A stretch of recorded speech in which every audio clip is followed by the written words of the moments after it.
Exam से पहले ज्यादातर स्टूडेंट्स पूरा सिलेबस खोलकर बैठ जाते हैं, लेकिन सच बात तो यह है कि अगर आप सिर्फ राइट टॉपिक्स को पढ़ते हैं तो भी आप 70 से 80% मार्क्स बिना एक्स्ट्रा मेहनत के निकाल सकते हो। तो आपको करना कुछ नहीं है, सिर्फ एक कॉपी और पेन उठाओ और इस वीडियो को ध्यान से सुनो।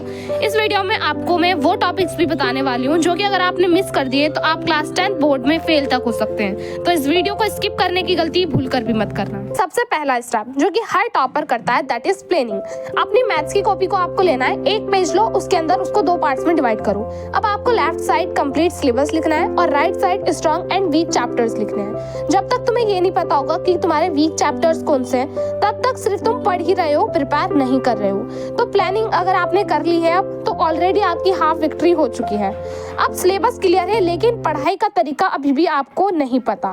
तो आपको जो अब आपके वीक चैप्टर्स हैं, हर चैप्टर का आपको एक वन शॉट लेक्चर देखना है जो कि मैक्सिमम 1 आवर का होना चाहिए। अब आपको उसको पूरे फोकस के साथ देखना है ताकि आपके कॉन्सेप्ट सारे क्लियर हो जाएं उसी लेक्चर के साथ। लेक्चर को बार बार देखना इंटेलिजेंसी नहीं होती, लेकिन आपको उसको बहुत ज़्यादा अच्छे से देखना है, एक ही बार देखना है, अपना टाइम वेस्ट नहीं करना। अब सुनो, सबसे इम्पोर्टेंट बात यह है कि अगर तुम एनसीईआरटी को इग्नोर कर रहे हो तो तुम्हारे फुल मार्क्स नहीं आएंगे, उसको भूल जाओ।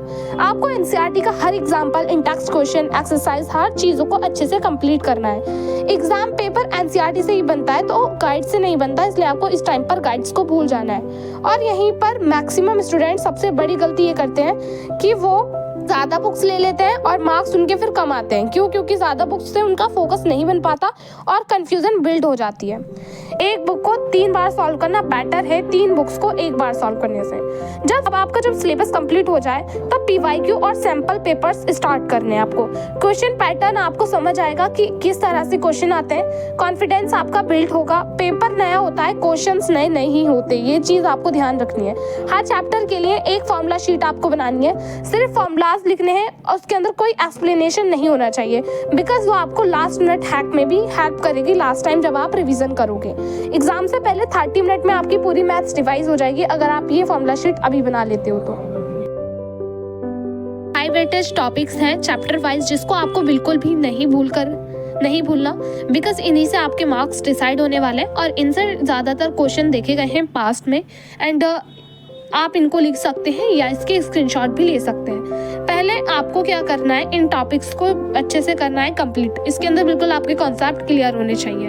अब मैथ्स में बात आती है कि आप आंसर कैसे लिखेंगे। तो मैथ में मार्क्स सिर्फ आंसर से नहीं मिलते, आपको स्टेप्स के भी मिलते हैं, इसलिए आपको प्रॉपर स्टेप फॉलो करने हैं। इस फॉर्मेट में लिखना है, पहले आपको गिवन लिखना है, फिर फॉर्मूला, फिर step by step solution and answer जो आपका आएगा लास्ट, उसको एक बॉक्स के अंदर कवर करना है। आंसर गलत हो सकता है आपका, पर आपके स्टेप गलत नहीं हो सकते, जिनके बेसिस पर आपको मार्क्स जरूर मिलेंगे।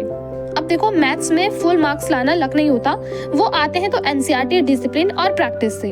आज से अगर आप ये स्ट्रेटेजी को फॉलो करते हैं तो आपको रिजल्ट खुद ब खुद नेक्स्ट अभी मजा आएगा ना वीडियो एग्जाम में बोलेगा।